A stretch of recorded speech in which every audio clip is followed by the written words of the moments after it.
మంచిది. మొదటిగా ఇంత చక్కని అవకాశము దయచేసిన దేవాది దేవునికి నా హృదయపూర్వకమైన వందనాలు తెలియజేసుకుంటున్నాను.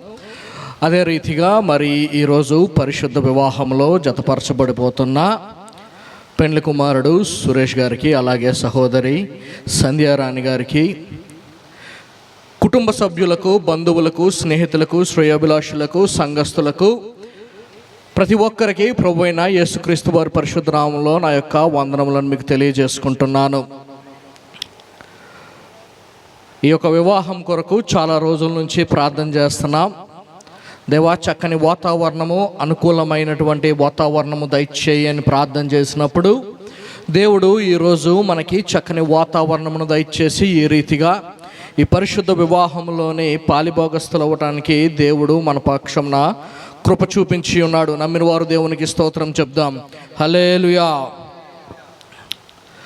మంచిది.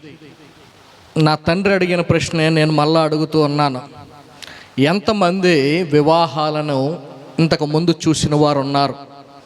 నేను కనీసం ఒక్క పెళ్ళికైనా వెళ్ళానండి అన్నవారు. మంచిది. ఈ లోకంలోని చాలా రకాలైన వివాహాలు ఉంటాయి. రకరకాల సాంప్రదాయాలు కలిగిన వివాహాలు ఉంటాయి. రకరకాల ప్రదేశాల్లో, రకరకాల దేశాల్లో రకరకాలుగా వివాహ పద్ధతులు అనేవి ఉంటాయి. కానీ క్రైస్తవ వివాహము చాలా ప్రాముఖ్యమైనది. ఎందుకు ప్రాముఖ్యమైనది అంటే, మీ అందరికీ వివాహ పత్రిక, ఆహ్వాన పత్రిక అందజేయడం జరిగింది. అందులో కానీ చూసినట్లయితే సూరావారి పరిశుద్ధ వివాహమునకు మీకు ఆహ్వానం తెలియజేయబడింది. ఏంటి క్రైస్తవ వివాహములో ఉన్న ప్రత్యేకత? ఏంటి ఈ వివాహములో ఉన్న లోతైన మర్మము అంటే, ఈ వివాహము, క్రైస్తవ వివాహము పరిశుద్ధమైన వివాహము. దేవునికి స్తోత్రం కలుగునుగాక.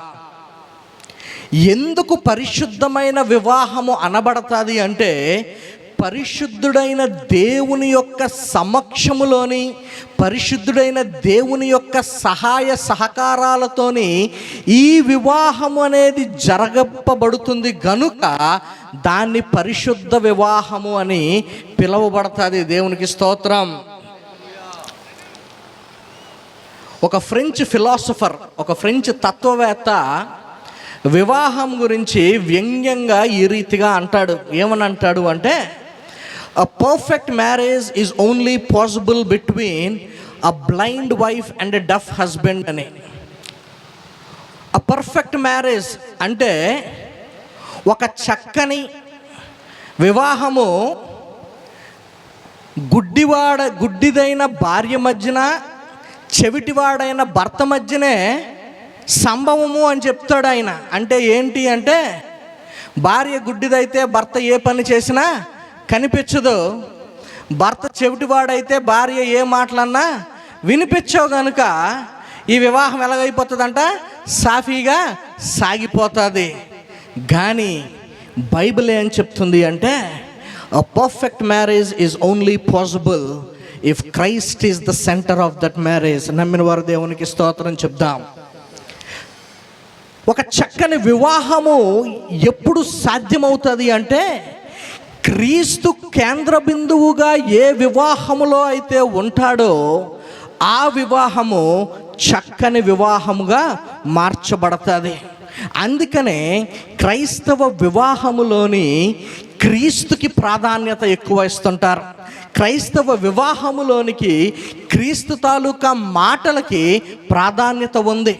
అందుకనే ఇంతటి ప్రాధాన్యము కలిగిన ఈ మాటలు వివాహము కానివారు, వివాహమునకు సిద్ధపడిన వారు, ఆల్రెడీ వివాహం అయిపోయిన వారు కానీ వింటే మన జీవితాలకి ఈ మాటలు చాలా చక్కగా, లేదు అంటే ఒక ఉన్నతమైన జీవితమును జీవించడానికి ఈ మాటలు ఉపయోగపడతాయి. కనుక కొద్ది నిమిషాలు దేవుని యొక్క మాటలను వినాలని మిమ్మల్ని ప్రేమపూర్వకంగా వేడుకొనిచున్నాను. దేవునికి స్తోత్రం. ఇప్పుడు చదవబడిన వాక్య భాగంలోని నరుడు ఒంటరిగా ఉన్నాడంట, పురుషుడు ఒంటరిగా ఉన్నాడు. ఈ ఒంటరిగా ఉన్న పురుషుడు ఒంటరి అయి ఉండుట దేవునికి నచ్చలేదు. అందుకనే దేవాది దేవుడు ఈ సృష్టిని ప్రారంభం చేసినప్పుడు మొట్టమొదటిగా సూర్యచంద్ర ఆకాశ నక్షత్రములను కలుగు చేస్తాడు, ఈ లోకాన్ని సృష్టిస్తాడు. ఈ లోకములో ఉన్న సకల విధమైనటువంటి సృష్టి అంతటిని ఆయన చేసిన తరువాత ఓ మాట అంటాడు, ఇది మంచిది, ఇది మంచిది. జంతువులు కలుగు చేశాడు, వాటిని చూశాడు, ఇది మంచిది అన్నాడు. సూర్యచంద్ర ఆకాశ నక్షత్రములను కలుగు చేశాడు, వాటిని చూసి ఇది చాలా మంచిగా ఉంది అంటాడు. ఈ లోకంలో ఉన్న నదులు, సముద్రాలు, వీటన్నిటినీ కలుగు చేసి అన్నీ చాలా చక్కగా ఉన్నాయి అంటాడు. కానీ ఒక్క విషయం వచ్చేటప్పటికి ఇది మంచిగా లేదు అంటాడు. ఏమంటాడు అంటే, నరుడు ఒంటరిగా ఉండుట మంచిది కాదు. ఆదికాండము 2వ అధ్యాయము 18వ వచనాన్ని తెరుచుకుందాం.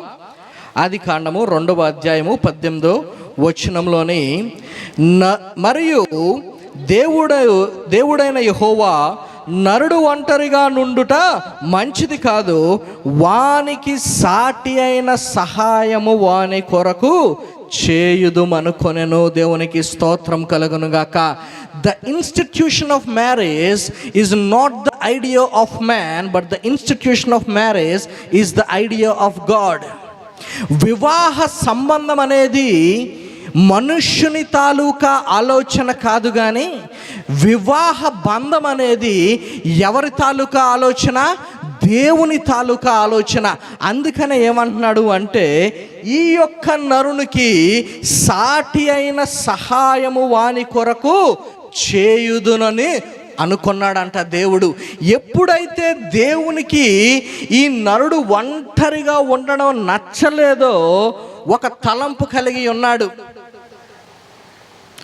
ఈయన కొరకు ఒక భార్యని చేద్దాం, ఈయన కొరకు ఒక స్త్రీని చేద్దామని ఆలోచించలేదు, కానీ ఒక ఉద్దేశము కలిగి అన్న మాట ఏంటి అంటే, వీని కొరకు ఒక సాటి అయిన సహాయము.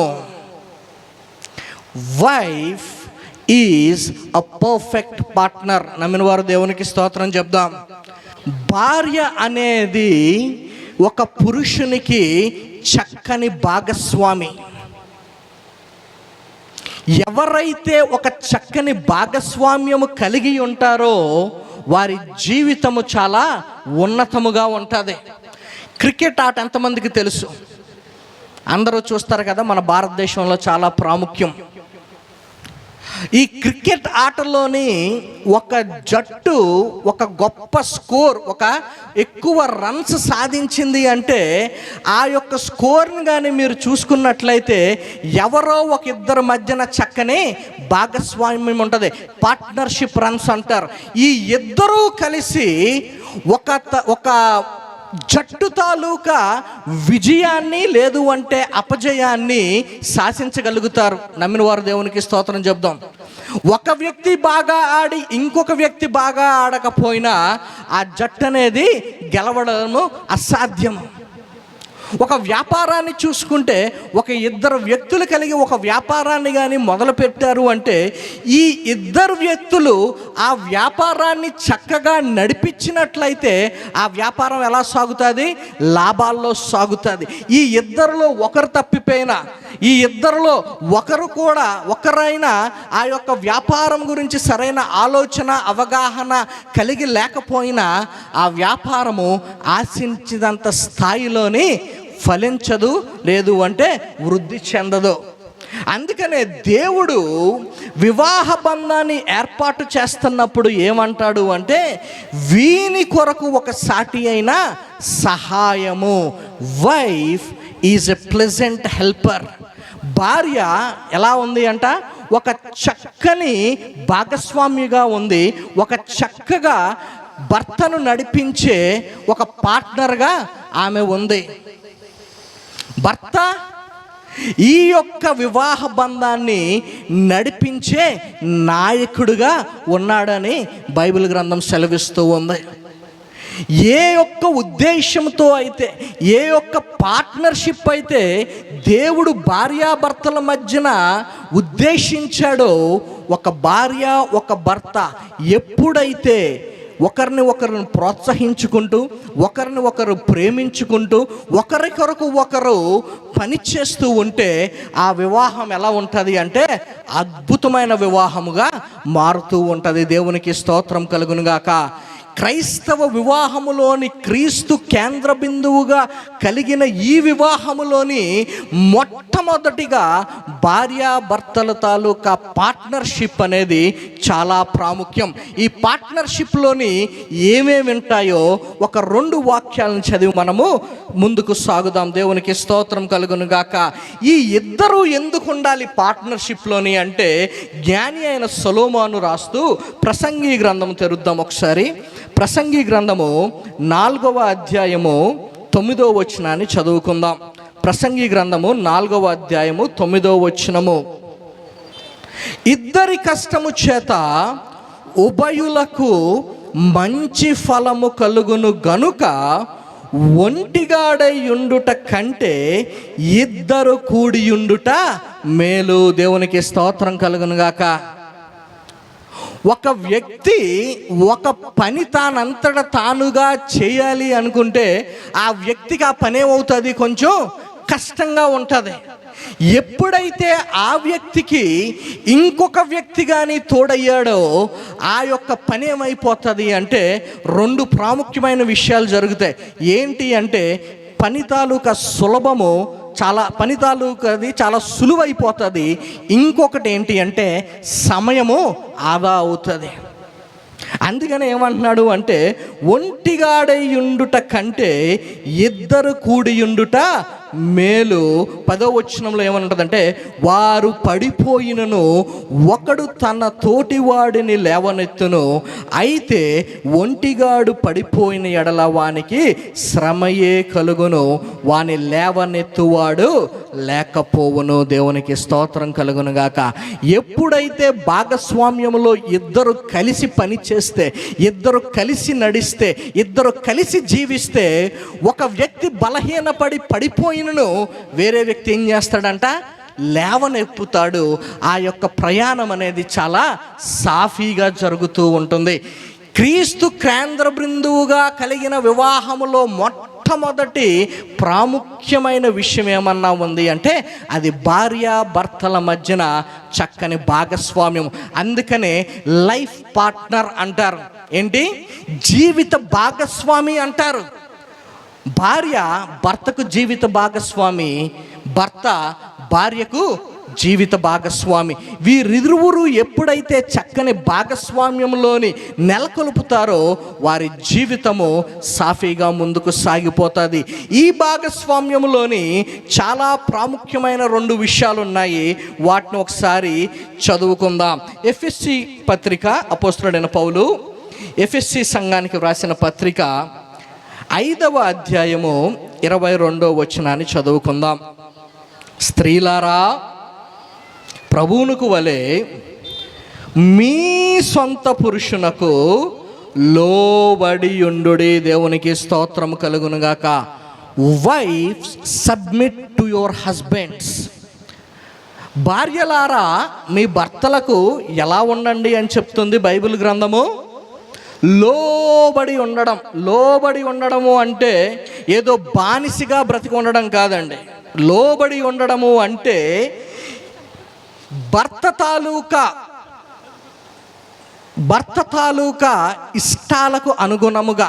ఎందుకు భర్త తాలూకా ఇష్టాలకి అనుగుణంగా ఉండాలి అంటే ఆ కుటుంబము నడిపించేది భర్త గనుక ఏ భార్య అయితే భర్తకు లోబడి ఉంటుందో ఆ భార్య ఆ లోబడుట వలన ఆ కుటుంబానికి చాలా ప్రయోజనం అనేది చేకూరుస్తుంది. లోబడుట అంటే ఏంటి అంటే సబ్మిషన్ అంటే కుటుంబంలో ఏదన్నా ఒక విషయం వచ్చినా, లేదు అంటే కుటుంబంలో ఏదన్నా ఒక అవసరత వచ్చినా, కుటుంబంలో ఏదన్నా ఒక పని ఉన్నా ఈ భార్య ఆ పనిని పనిలా చూడకూడదు, కానీ దేనిలా చూడాలి? బాధ్యతగా చూడాలి. గత సంవత్సరం ఒక పెళ్ళికి వెళ్ళాం. నా తండ్రి ఆ పెళ్లి జరిపించాడు. కొన్ని రోజులు అయిన తర్వాత ఆ పెళ్లి కూతురు అంటున్న మాట ఏంటి అంటే, నాకు ఇంట్లో పనులు చేపిస్తున్నారు పాస్టర్ గారు అందండి.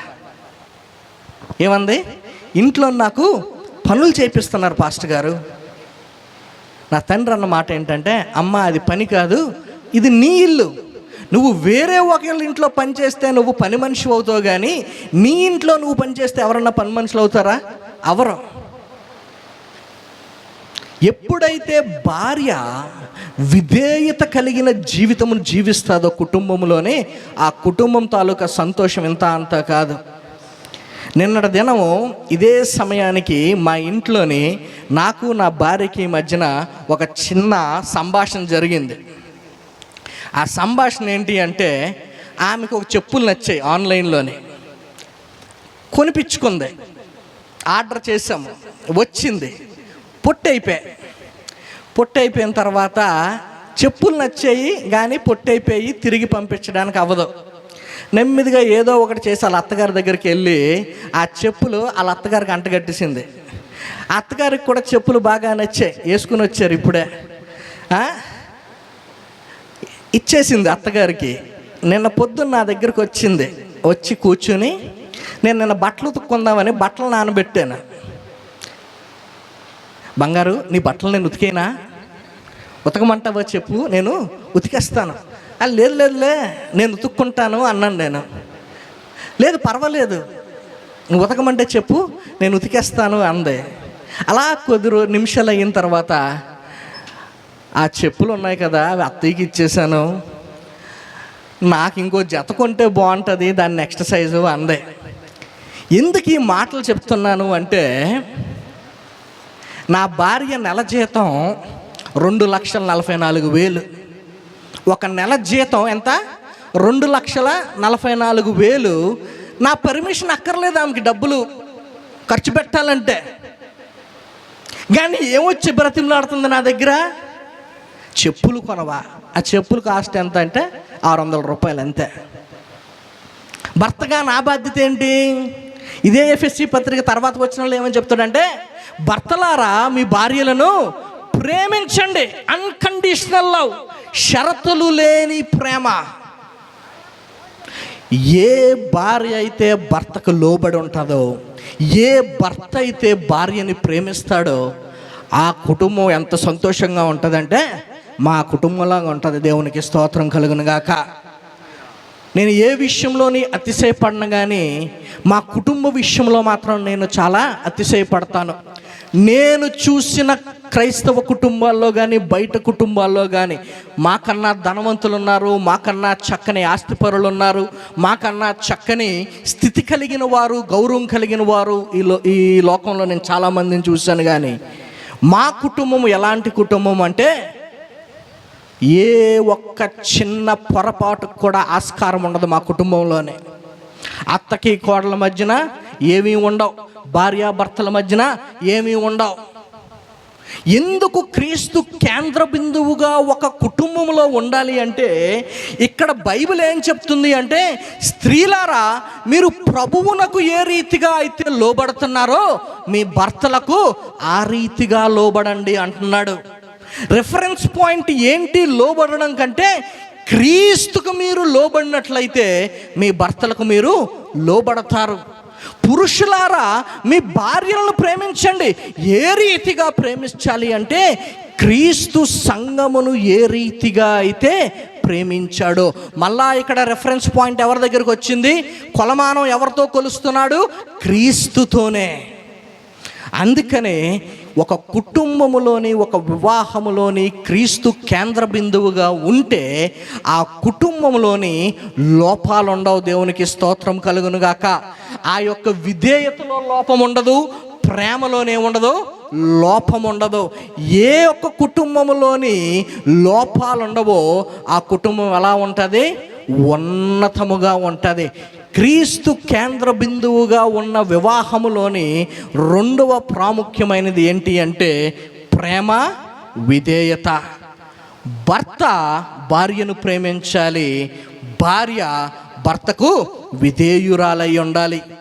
సమయం అయిపోతుంది కనుక మూడో ప్రాముఖ్యమైన విషయము, క్రీస్తు కేంద్ర బిందువుగా కలిగిన వివాహములోని మూడో ప్రాముఖ్యమైన విషయం ఏంటి అంటే సామెతల గ్రంథము 24వ అధ్యాయము 3వ వచనాన్ని ఒకసారి చదువుకుందాం.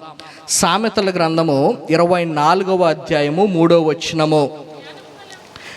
జ్ఞానము వలన ఇల్లు కట్టబడును. దేని వలనమ్మా? వివేచన వలన అది స్థిరపరచబడును. దేవునికి స్తోత్రం కలుగునుగాక.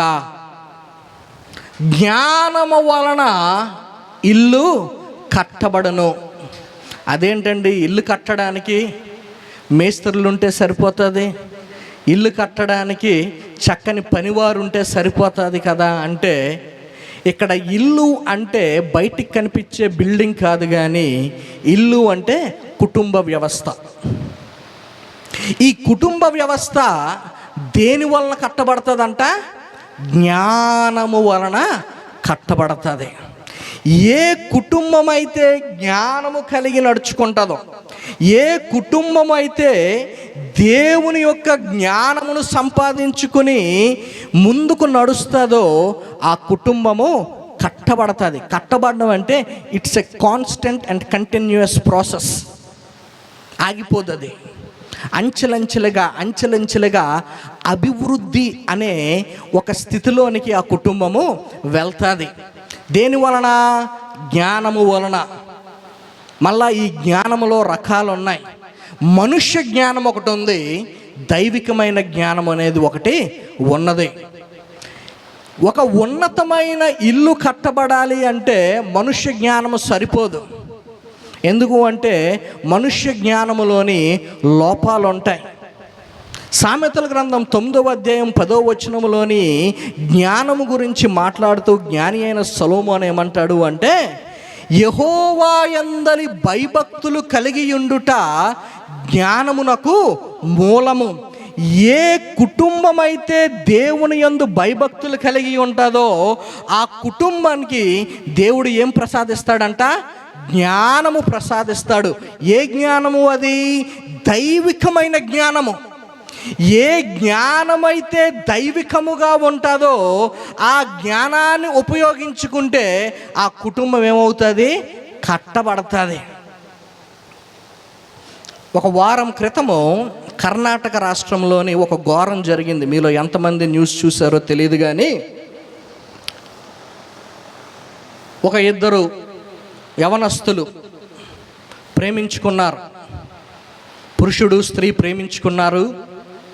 ఇంట్లోని వారి ప్రేమ గురించి చెప్పారు. ఆ ఇంట్లో వాళ్ళు ఆ ప్రేమని అంగీకరించలేదు. చాలా రోజులు కష్టపడి నెమ్మదిగా వారిద్దరిని ఒప్పించారు. కుటుంబ సభ్యులు ఒప్పుకున్నారు. కుటుంబ సభ్యుల మధ్యనే వివాహం అనేది జరిగింది. ఇరువురికి, స్త్రీకి పురుషునికి. ఇంటికి వచ్చారు. సాయంత్రం అయ్యింది. కొంతసేపు అందరూ కూర్చొని మాట్లాడుకున్నారు. ఈ కొత్తగా పెళ్ళైన పెళ్ళికొడుకు పెళ్ళికూతురు గదిలోకి వెళ్ళి తలుపేసుకున్నారు. కొద్ది నిమిషాల తర్వాత ఆ గదిలోంచి పెద్ద పెద్ద కేకలు వినిపించడం మొదలయ్యాయి. ఒక వారం రోజుల క్రిందటే, వారం 10 రోజుల క్రిందట కర్ణాటక రాష్ట్రంలోని. కొంత సమయం అయిన తర్వాత నిశ్శబ్దం అయ్యింది. నిశ్శబ్దం అయిపోయిన తర్వాత వీళ్ళు వెళ్ళి తలుపులు కొడుతుంటే తలుపులు ఎవరు తీయట్లే. కంగారు పడి వీళ్ళు తలుపులు బద్దలుగొట్టి చూసేటప్పటికి ఏమైంది అంటే ఇద్దరు రక్తపు మడుగులో ఉన్నారు. ఆ రోజే పెళ్ళయింది ఉదయం.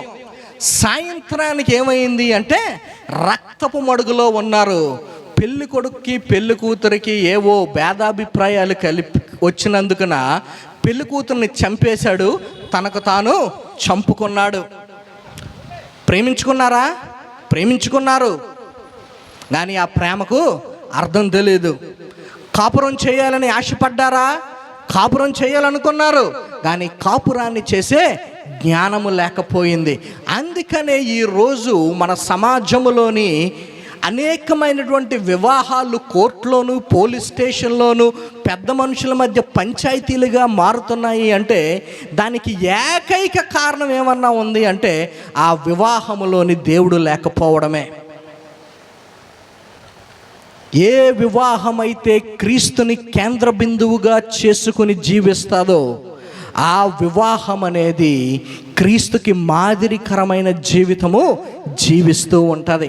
మంచిదండి, క్రీస్తుని గురించి ఇంత చక్కని ప్రాముఖ్యమైన విషయాలు చెప్పారు కదా.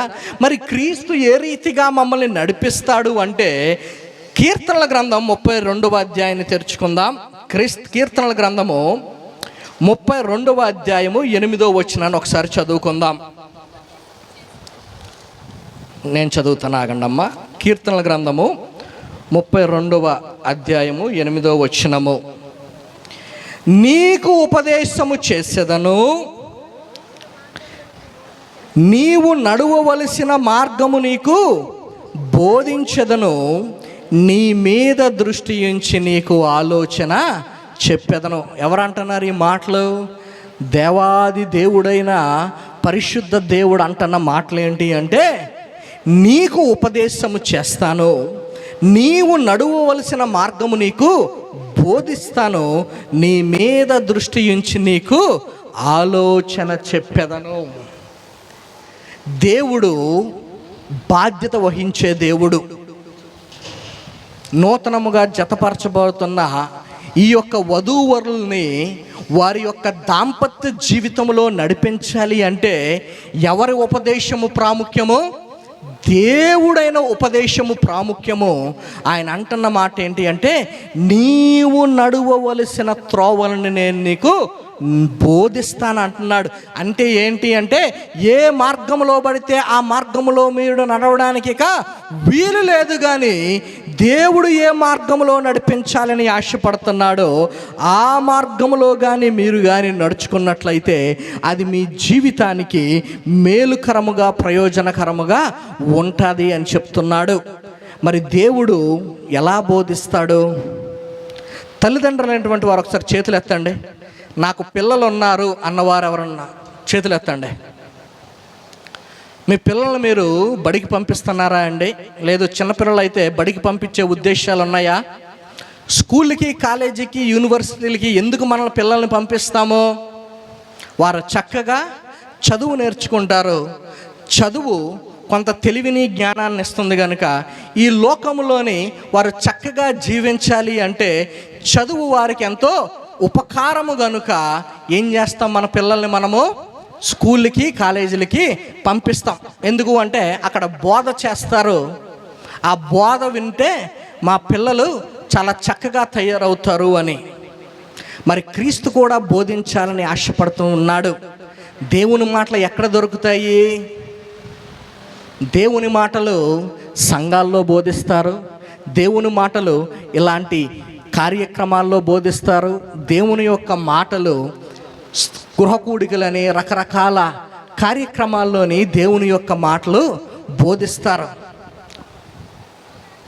ఎప్పుడైతే దేవుడు చెప్పే బోధకు మనము వినడానికి ఇష్టపడతామో, ఎప్పుడైతే దేవుడు నడిపించాల్సిన మార్గంలోని నడుచుకోవడానికి మనం ఇష్టపడతామో దేవుడు నడిపిస్తాడు.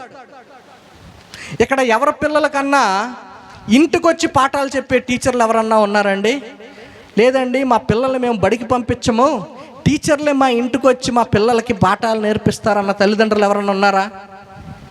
మా పిల్లలు పార్కులో ఉండేటప్పుడు టీచర్లు వచ్చి మాకు పిల్లలకి పాఠాలు బోధిస్తారనే తల్లిదండ్రులు ఎవరన్నా ఉన్నారా? లేరు. ఏం పంపిస్తాం మన పిల్లల్ని? బడికి, కాలేజీలకి, యూనివర్సిటీలకి మనము పంపిస్తాము. అక్కడ బోధన చేస్తారు. అందుకనే ఈ వధూవరులకి నేను చెప్తుంది ఏంటి అంటే సంఘములోని క్రీస్తు బోధ చేస్తారు కనుక మీరు క్రమము తప్పకుండా సంఘానికి వచ్చి తీరాలి. ఏ యొక్క కుటుంబం అయితే సంఘమునకు వచ్చి దేవుని యొక్క మాటలు వింటాదో, ఏ కుటుంబం అయితే దేవుని యొక్క మాటలకు ప్రాధాన్యత ఇస్తుందో ఆ కుటుంబము క్రీస్తు కేంద్ర బిందువుగా చేసుకునే కుటుంబం వలె ఉంటుంది. ఆ యొక్క కుటుంబము ద్వారా దేవుడు మహిమపరచబడతాడు. ఈ వివాహ పత్రికలోని ఒక మాట ఉంటుంది, ముగించే ముందు ఈ మాట చెప్పాలని నేను ఆశపడుతున్నాను. వివాహము అన్ని విషయముల్లో ఘనమైనది. వివాహము అన్ని విషయముల్లో ఘనమైనది. ఎప్పుడు ఘనమైనది అంటే, ఏ కుటుంబం అయితే ఘనుడైన దేవుణ్ణి తమ వివాహము ద్వారా ఘనపరుస్తారో ఆ వివాహము ఘనమైన వివాహముగా మారుతుంది. కనుక ఈ ఒక్క రోజు, ఈ పరిశుద్ధ దినమందు కుటుంబ వ్యవస్థలోనికి అడుగు పెట్టబడిపోతున్న సహోదరులు సురేష్ గారు, అలాగే సహోదరి సంధ్యారాణి గారు, దేవుని యొక్క పరిశుద్ధ నామము ఘనపరచబడే రీతిగా వారి దాంపత్య జీవితము ఉండాలని, వీరు ఇరువురు కలిసి ఘనుడైన దేవుని యొక్క ఘనత ఇంకొక స్థాయిలోనికి పెంచుతారని ఆశిస్తూ ఈ మాటలు నేను ముగిస్తూ ఉన్నాను. దేవుడు వీరి యొక్క దాంపత్య జీవితమును దీవించి ఆశీర్వదించునుగాక. ఆమేన్.